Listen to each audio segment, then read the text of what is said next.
ચર્ચાની શરૂઆત કરીશું કરન્સીની સાથે. તો શરૂઆતી કારોબારમાં ડોલર સામે રૂપિયો 7 પૈસા જેટલો નબળો થઈને 86.57 પ્રતિ ડોલરની સામે 86.64 પ્રતિ ડોલર ઉપર ખુલ્યો છે. અને ત્યારબાદ જો આપણે રૂપિયાના સ્તરોની ઉપર નજર કરી લઈએ તો 86.52 ઉપર હવે આપણને રૂપિયો કારોબાર કરતો દેખાઈ રહ્યો છે. તો થોડી પોઝિટિવિટી ફરીથી આપણે રૂપિયાની અંદર આવતી જોઈ શકીએ છીએ. પણ ડોલર ઇન્ડેક્સ જે રીતે આપણે જોઈ શકીએ છીએ 103.38 પર બનેલું છે. વધુ ચર્ચા કરીશું. એલકેપી સિક્યોરિટીઝના જતીન ત્રિવેદી આપણી સાથે જોડાયા છે. જતીનજી, ગુડ મોર્નિંગ અને સ્વાગત છે આપનું CNBC બજાર પર. જતીનજી, ડોલર ઇન્ડેક્સ જે છે સતત 103ની આસપાસ હવે આ ઘણા દિવસોથી આપણે જોઈ રહ્યા છે અને રૂપિયામાં થોડી એવી મજબૂતી આગળથી આવતી દેખાઈ રહી છે. આગળ આપ કરન્સીની ચાલ કેવી રીતે જોઈ રહ્યા છો? કારણ કે હવે આપણે ફેડની મીટિંગના આઉટકમની પણ રાહ જોઈ રહ્યા છે, પણ મોટે ભાગે અહીંયા આગળ સ્ટેટસ કો જ રહેશે. તો કઈ રીતે આપ કરન્સીને જોઈ રહ્યા છો? જો મોટાભાગે જે રીતે તમે કીધું કે કરન્સીનું ચાલ જે છે ક્યાંય ને ક્યાંય ઇન્ટર રિલેટેડ છે આ પોલિસીઝને લઈને. બટ મેજરલી આપણે જોયું છે કે આ બધી વસ્તુઓનું ઉલ્લેખ જે ઈ થઈ જાય છે કે ફેડરલ રિઝર્વનું વ્યૂ પોઈન્ટ કેવું રહે છે અને આગળ ફોરવર્ડ કમેન્ટ્રી ને સ્ટેટમેન્ટ કેવું રહે છે. હમણાં તો સ્ટેટસ કો જે છે ક્યાંય ને ક્યાંય એક્સપેક્ટેડ છે કે ન્યુટ્રલના થોડુંક સાઈડ રહેવું જોઈએ, બિકોઝ જે હિસાબથી હમણાં છેલ્લા અમુક ડેટા રહ્યા છે એ ક્યાંય ને ક્યાંય માર્કેટના માટે બહુ વધારે નેગેટિવ અને પોઝિટિવ બેમાંથી કોઈ બી વધારે સ્ટ્રોંગલી વ્યૂ પોઈન્ટ નથી બનવાનો. જે ડેટા જે છે એ કન્ટિન્યુડ ડેટા છે.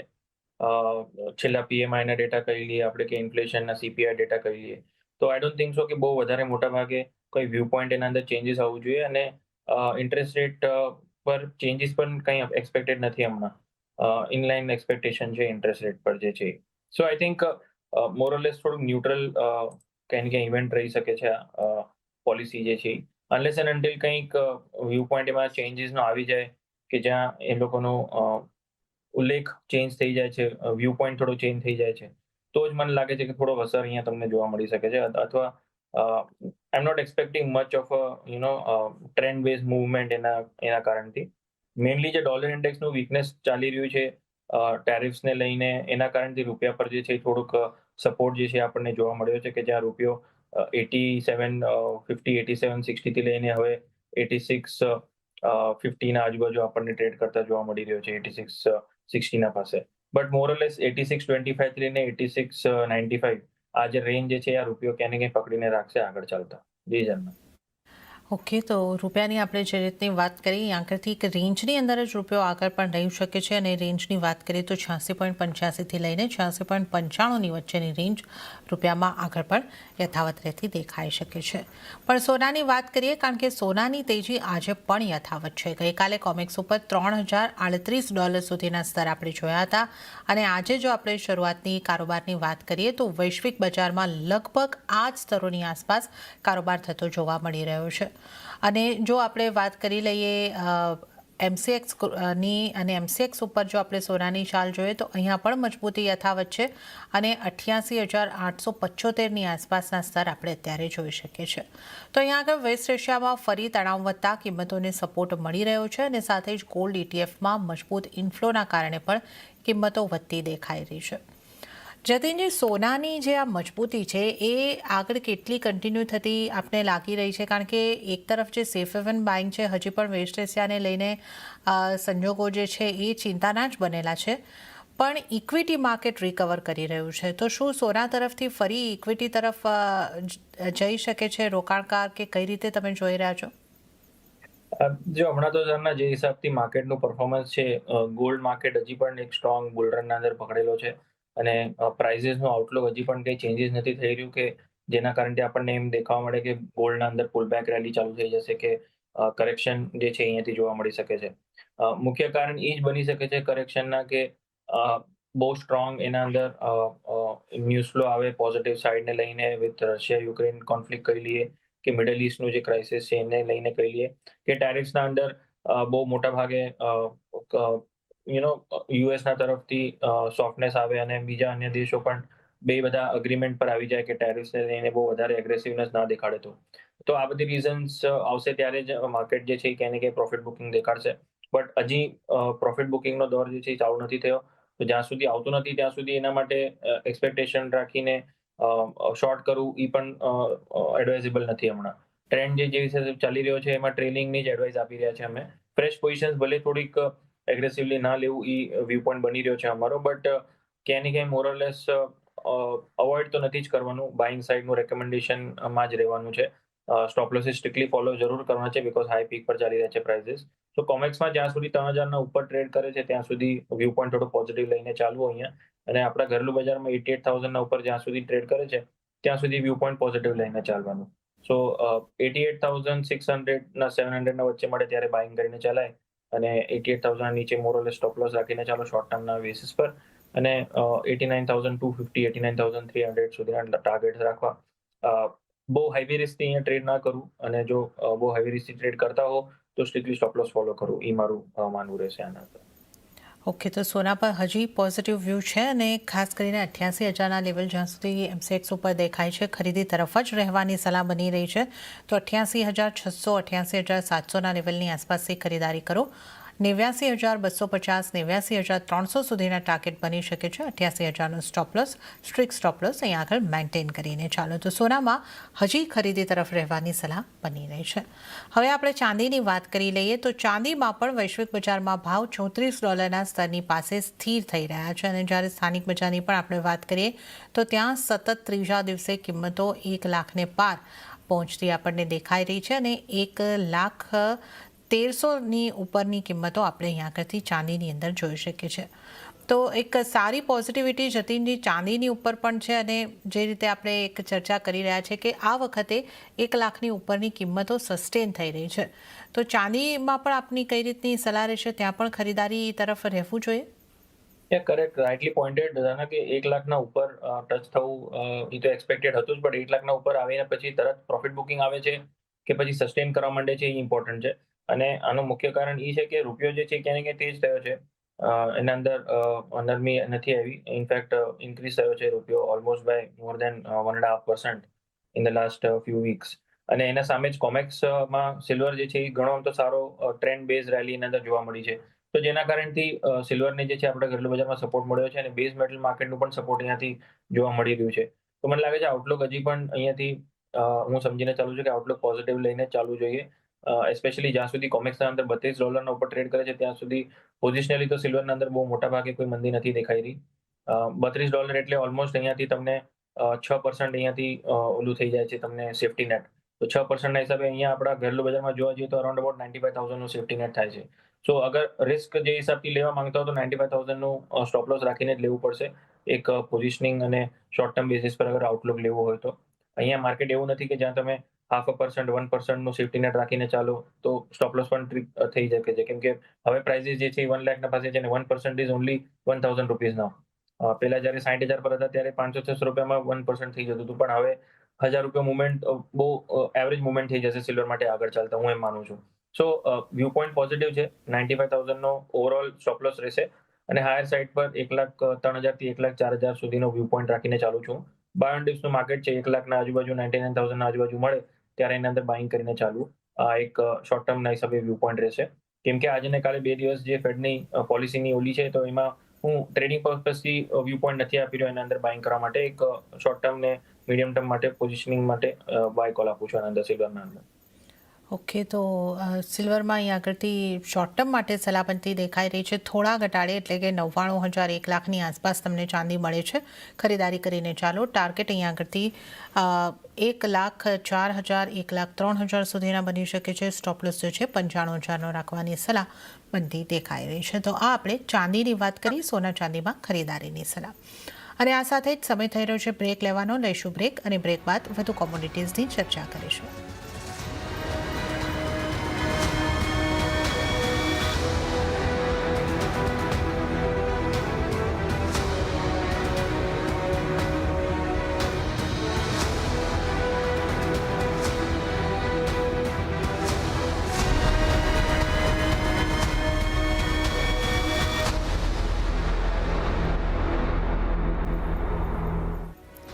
બ્રેક બાદ કોમોડિટી લાઈવમાં આપનું સ્વાગત છે. આજે આપ કોમોડિટીઝ અંગે ચર્ચા કરવા આપણી સાથે જતીન ત્રિવેદી જોડાયેલા છે.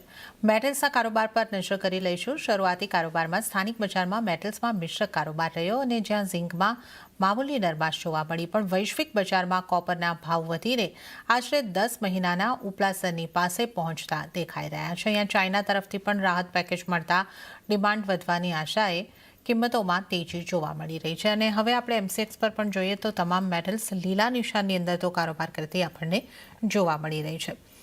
જતીનજી, મેટલ્સ અહીંયા આગળથી કઈ રીતે તમે જોઈ રહ્યા છો? હવે ટેરિફને લઈને ચિંતા એક મહત્વનો પ્રશ્ન છે, પણ ત્યાં હવે કોઈક હળવાશ પણ આવી શકે એવી પણ શક્યતા અત્યારે ચર્ચાઈ રહી છે. અને આ સાથે જ આપણે ડોલર ઇન્ડેક્સને ખાસો નરમ થતા જોયો છે. તો આ બધાની વચ્ચે મેટલને કઈ રીતે જોવું જોઈએ? જો બેઝ મેટલનું માર્કેટ પરફોર્મિંગ કેમ રહી શકે છે એનું મેઇન રીઝન એ જ છે કે જે હિસાબથી ચાઇનીઝ માર્કેટનું રિવાઇવલ થઈ રહ્યું છે એના કારણથી બેઝ મેટલ માર્કેટને સ્ટ્રોંગ સપોર્ટ મળે છે. અને યુએસ માર્કેટ પણ આપણે જોવા જઈએ તો એક મોટાભાગે ઇમ્પેક્ટ જે છે ક્યાંય ને ક્યાંય અબ્ઝોર્બ કરીને પાછું હવે એક સારા અમથા ટ્રેડ સાથે બની રહ્યું છે. અને ઇક્વિટીઝ પણ આપણે જોઈ રહ્યા છે કે થોડુંક મોરલેસ ક્યાંય ને ક્યાંય થોડુંક પરફોર્મ કરે છે. અને ડોલરના સામે જે ડોમેસ્ટિક કરન્સીઝ છે ગ્લોબલી બધી જે છે ક્યાંય ને ક્યાંય પરફોર્મન્સ પોતાને દેખાડી રહી છે. તો આ બધી વસ્તુઓનું ઉલ્લેખી બને છે કે આગળ ચાલતા થોડીક સ્ટેબિલિટી રહેશે.